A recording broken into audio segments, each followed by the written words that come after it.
श्रद्धांजलि अर्पित करता हूँ। उसके बाद जब हमें ये पता चला, हम सब वहाँ पहुँचे।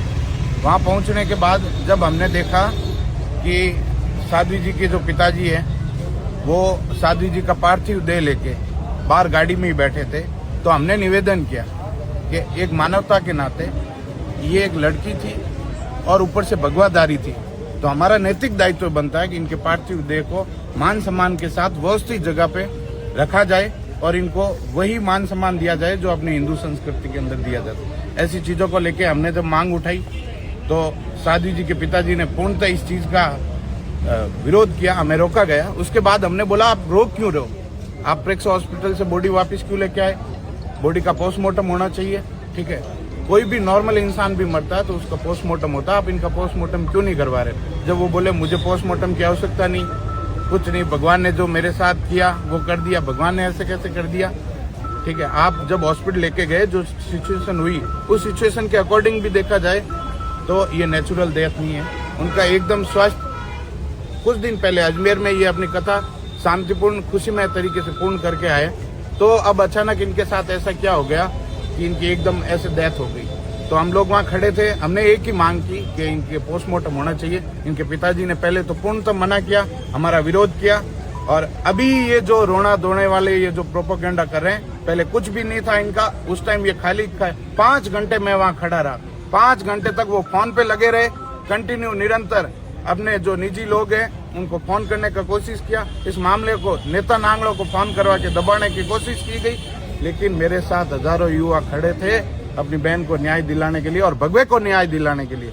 यदि कोई अपनी गंदी राजनीति के चलते हुए इस मामले को राजनीतिक मुद्दा देके यदि इसको भ्रमित करना चाहते हैं तो वो कदाचित भी भगवान और प्रशासनिक जो भी न्याय प्रणाली उनमें कभी उनको माफ नहीं किया जाएगा। आप सभी से मेरा निवेदन है, ज्यादा से ज्यादा महात्मा गांधी अस्पताल की मोर्चरी के आगे पहुंचे और जो भी पोस्टमार्टम रिपोर्ट आएगी उसके तथ्य मद्देनजर रखते हुए अपन आगे का जो भी निर्णय होगा लेंगे। अभी तक हम यहाँ मौजूद हैं, ठीक है। और उनके पिता एक आरोप लगा रहे हैं कि मेरा मोबाइल वहाँ पे खड़े युवाओं ने किसी ने छीन लिया है। उनके वो बार बार कॉल कर रहे थे, पहले उनके पास साध्वी जी का फोन भी नहीं था। साध्वी जी की डेथ के 2-2.5 घंटे 3 घंटे बाद ऐसी आपत्तिजनक पोस्ट होना, उनके ऐसी क्या न्याय की अपेक्षा थी जो न्याय उनको जीते जी नहीं मिला। उन्होंने तो कभी सोशल मीडिया पे नहीं बताया कि मुझे ऐसा न्याय नहीं मिला, तो वो उस पोस्ट से ही हम सबको लगा कुछ ना कुछ इनके साथ बड़ा कुठाराघात हुआ है। इनके जीवन लीला समाप्त करने की जो ये चीज है वो नेचुरल नहीं हो सकती, तो हम सब ने उसका विरोध किया। और इनके पिताजी जो ये मोबाइल वाला एलिगेशन लगा रहे, ऐसा कुछ भी नहीं हुआ, हम सब मौजूद थे।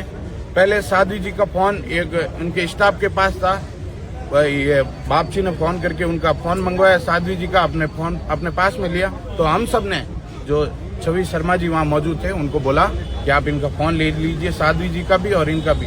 तो उन्होंने अपने पुलिस प्रशासन का जो प्रोटोकॉल होता है उसके तहत प्रशासनिक अधिकारियों ने उनका फोन लिया, किसी भी नॉन प्रशासनिक आदमी ने उनका फोन नहीं लिया। फोन है जो पुलिस प्रशासन के आला अधिकारी है उनके पास। फोन थे उस टाइम पे उनके पास एक तो इनका खुद का था, एक साध्वी जी का फोन था और एक फोन और था। जहाँ तक मैंने वहाँ देखा, गाड़ी में बैठे थे, बाप जी के पास एक साध्वी जी का और 2 फोन बाप जी के खुद के थे। जो एक साध्वी जी का और एक बाप जी का जो बार बार फोन कर रहे थे, वो फोन उसी टाइम पुलिस प्रशासन के आला अधिकारियों ने वहाँ जब्त कर लिया था। अब मेरा आप सभी से निवेदन है कि उनकी पोस्ट इस तरीके से होना और कुछ महीने पहले जो अनैतिक कृत्य का जो भी चीज सामने आई, उन सारी चीजों को मद्देनजर रखते हुए मेरा आप सभी भाइयों से निवेदन है कि इस भगवाधारी बहन को न्याय दिलाने के लिए ज्यादा से ज्यादा संख्या में पहुंचे। तो एआई का बता के हवाला देके, एआई का तो अपन उसको कुछ भी उस चीज की पुष्टि भी नहीं हुई थी। बोरनाडा थाने में जो ये मुकदमा चला भी था उसकी पुष्टि नहीं हो पाई, लेकिन जैसी चीजें जो लोगों ने देखी, मैंने भी देखी, आप सब ने, हमने सबने देखी, तो उस हिसाब से इनके साथ जो कुठाराघात हुआ, मेरा आप सभी से निवेदन है कि that's not a natural death, ठीक है। तो मेरा आप सभी से निवेदन है ज्यादा से ज्यादा संख्या में पधार कर इस भगवाधारी बहन को न्याय दिलाए। आप